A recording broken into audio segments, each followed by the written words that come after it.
Halo, kali ini kita akan berbicara tentang direct memory mapping pada hardware implementation. Nah, gitu ya. Nah, pada physical address kita recall lagi. Nah, physical address itu kan terdiri dari dua bagian besar ya. Ini yang sebelah sini itu adalah block offset ya. Nah, S-nya ketinggalan. Block offset. Nah, yang sebelah sini itu adalah address block kan. Nah, address block itu dibagi dua lagi, ya kan? Yang di sebelah sini adalah tag bit, ya. Kemudian yang sebelah kanan itu case line, gitu kan? Oke, tag bit itu urutan masuk pada case line ya. Recall lagi lah yang kemarin-kemarin itu. Nah, saat prosesor ya physical address itu ditanya ya, ditanya tentang suatu informasi atau data oleh prosesor gitu ya. Nah, maka di sini saya gambarkan dulu, ini ada 6 bit ya.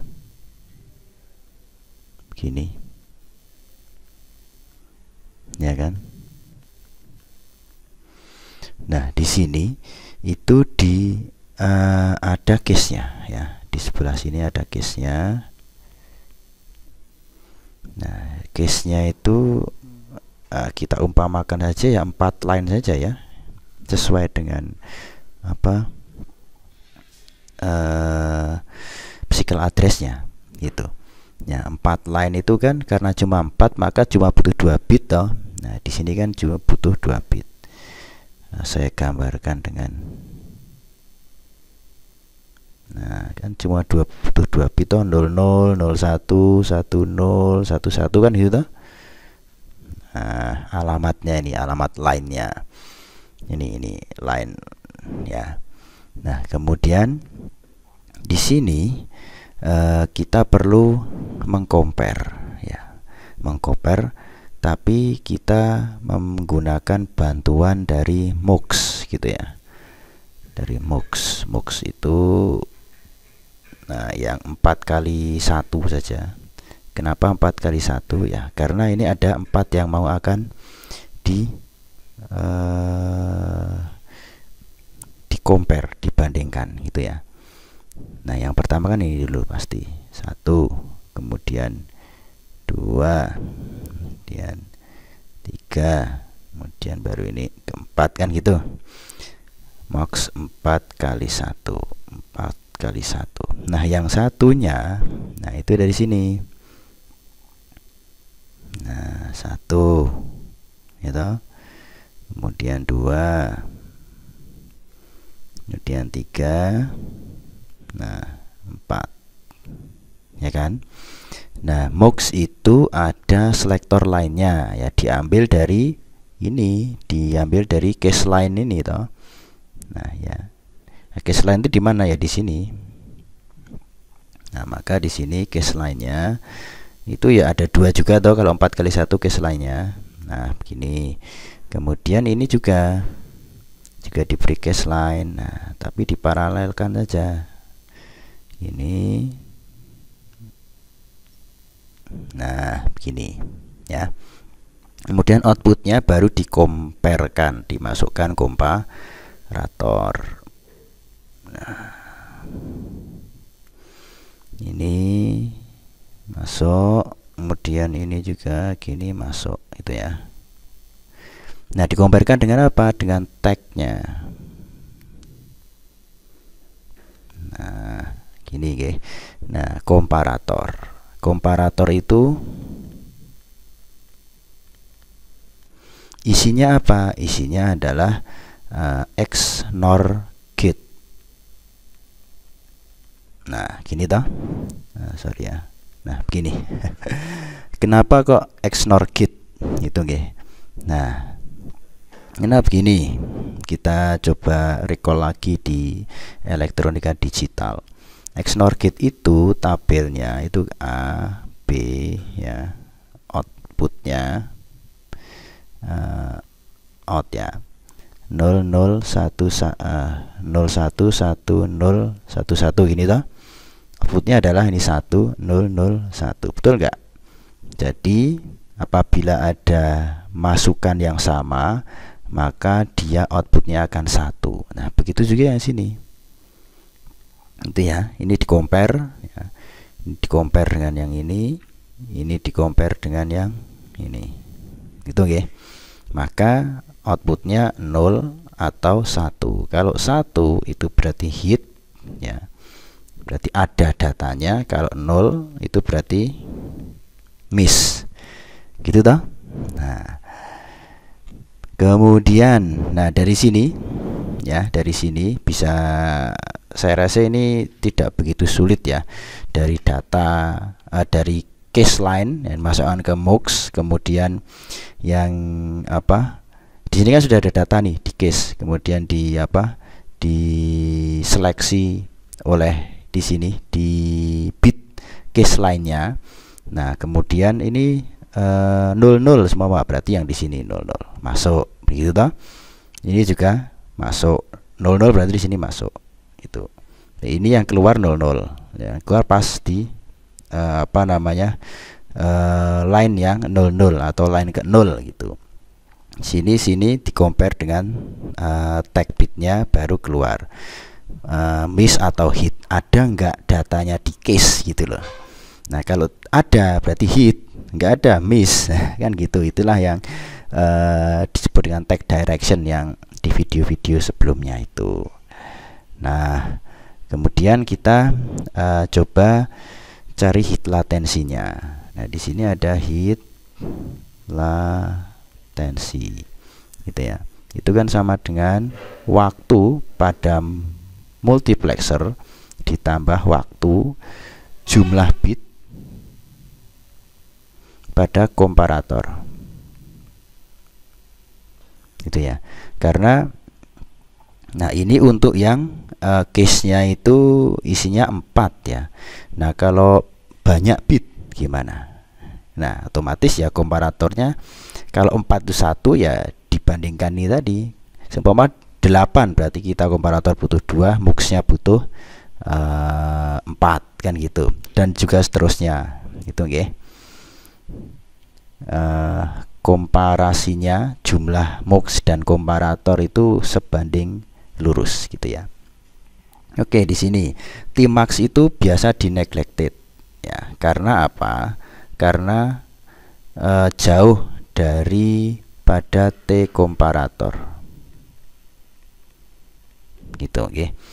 Alasan yang kedua, waktunya itu karena jauh dari, bukan alasan yang kedua, karena jauh dari komparator, jauh lebih lebih singkat prosesnya yang ada di sini nih dibandingkan dengan yang di komparator itu, maka di neglected gitu ya. Nah, kita coba contohnya begini. Seumpama saya punya main memory dengan size itu berapa ya, 2 GB gitu, 2 GB.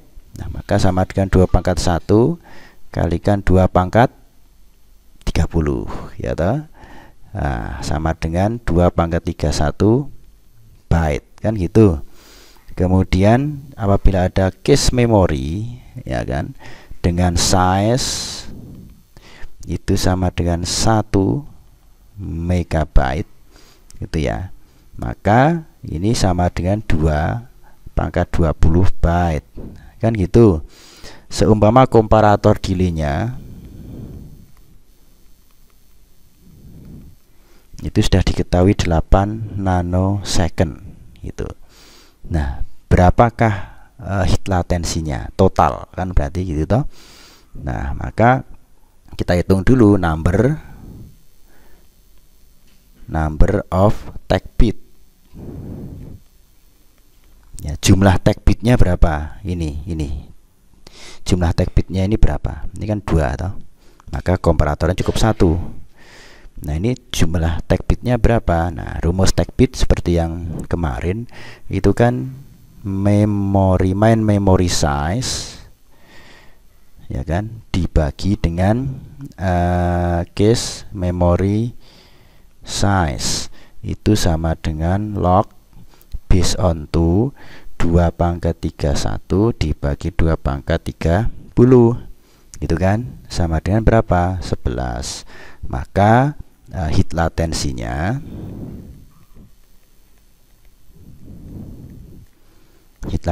sama dengan 8 nanosecond dikalikan 11, ya, 88 nanosecond gitu ya. Ini adalah contoh soal dari menghitung hit latensi pada ini physical address yang di request oleh prosesor itu. Nah, tergantung pada jumlah ini ya, tadi jumlah apa, jumlah ukuran, bukan jumlah ya, ukuran dari cache dan main memory. Nah, ada lagi yang pengen saya share ke jenengan, itu limitasi ya, atau mungkin ya kelemahan gitu ya,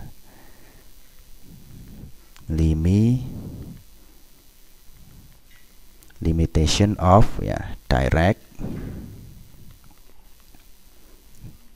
memory mapping gitu ya. Nah, tadi sudah tadi kan sudah disinggung nih bahwa yang namanya physical address itu di sini ada blok ya, address ya, blok address atau address block gitu ya.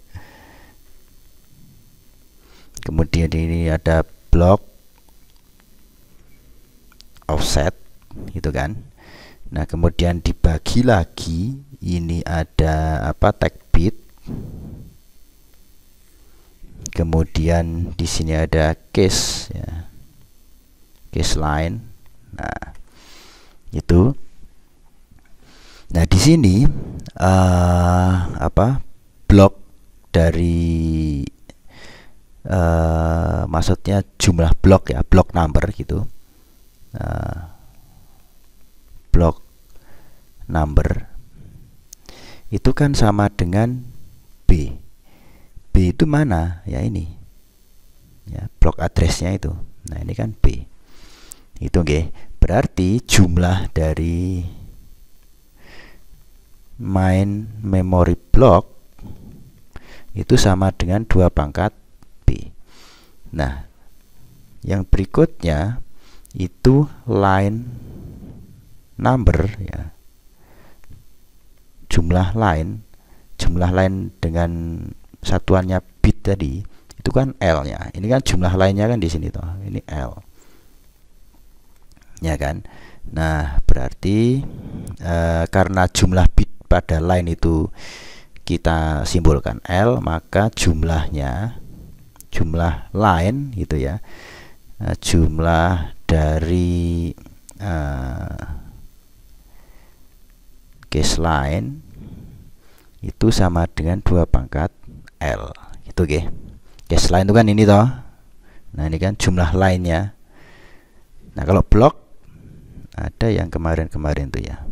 Nah, ini blok pas memory. Ini kan main memory, ini cache memory toh. Di sini line, di sini blok gitu ya.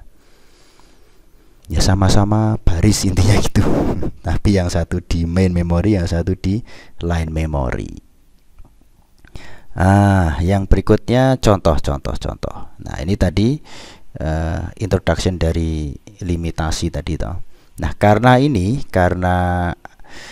menentukan jumlah size dari sebuah memori itu berdasarkan ini ya, berdasarkan ini, nah maka akan terjadi pemborosan. Contohnya begini. Jadi seumpama di sini ada case ya.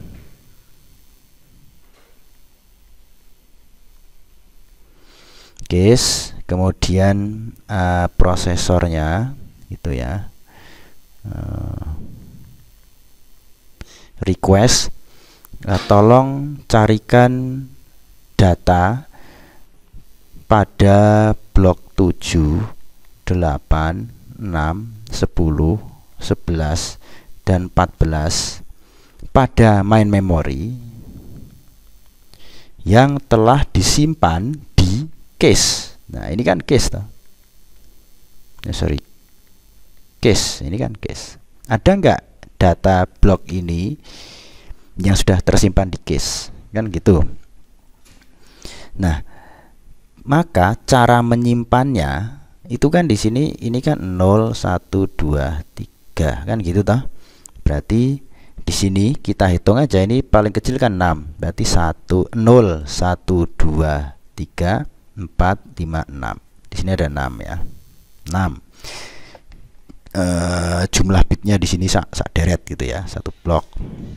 Kemudian 7. Nah, simpan di sini 7. Nah, kemudian setelah itu 8. Nah, 8 berarti di atas. Ya. Kemudian 10 ini ya, 10 berarti 9, 10. 10 di sini. Nah, kan sudah penuh, ini kan sudah diisi bit pada blok 6. Terus gimana caranya? Ya, kalau sesuai dengan round robin, ini kan direct memory mapping kan pakai round robin toh, sistem penyimpanannya di cache. Nah, maka yang 6 ini, blok 6 ini di override, kemudian diganti yang blok ke 10 kan gitu. Kemudian di sini 11. Nah, ini di override dulu. Kan nggak cukup toh. Nah, gitu kan. Jumlah bloknya itu kan sama. Jumlah apa ya? Jumlah kolomnya itu kan sama dengan main memory cache-nya itu. Gitu, oke. Kemudian yang 11. Jadi 11, 12, 13, 14. Nah, 14 di sini. Ini di override. Gitu, oke. Jadi data yang diminta seumpama dimasukkan di sini 6, kemudian diminta 10. Nah, berarti maka 6 ini dicorek, kemudian baru ke ditimpali data yang ke blok ke 10 gitu. Jadi data 6-nya hilang. Gitu loh. Kalau diminta lagi data blok ke 6 mana nih? Loh, hilang ya, udah hilang ya. Ya udah gini tak tumpuki aja semua 6 lagi, ini tak tumpuki 6 lagi. Gitu. Itu yang disebut dengan conflict miss. Conflict miss itu. Nah, yang lebih nampak lagi begini, apabila requestnya itu,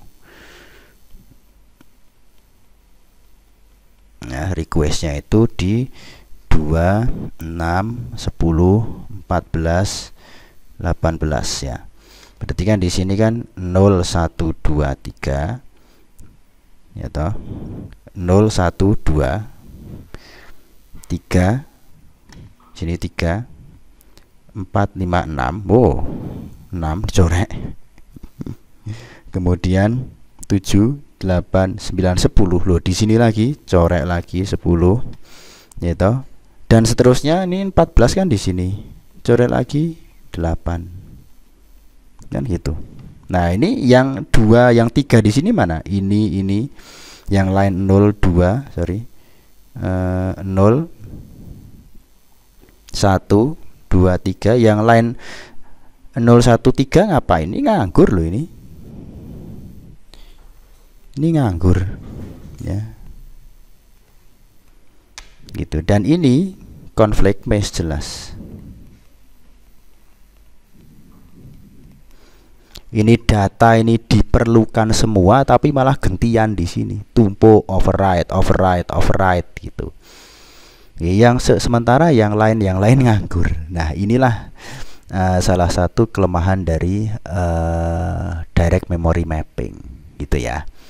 Jadi tidak bisa memanfaatkan secara maksimal kapasitas memori yang dimanfaatkan ini. Terus kalau data yang diminta dilalai itu pas pada mood yang sama. Mood yang sama itu kan ini toh. Nah, ini toh. Ini biru ya. Ini kan yang pertama berarti 0 toh ini. Ini kan blok yang ke 0. Mood 1. Nah, yang satu mood berapa? Yang biru ini. Nah, ini 4. Ini sama-sama di mood 1. 0, 4, kemudian 8. Mana ini? 12 ya. Nah, ini berada di satu mood. Nah, mood 0 seumpama wes. Nah, gitu. Kemudian nih yang hijau ini juga ada di satu mood, mood 1. Dan seterusnya gitu ya. Nah, itulah kelemahan dari sistem sistem addressing direct memory mapping. Begitu ya. Oke, cukup sekian untuk video kali ini dan semoga bermanfaat.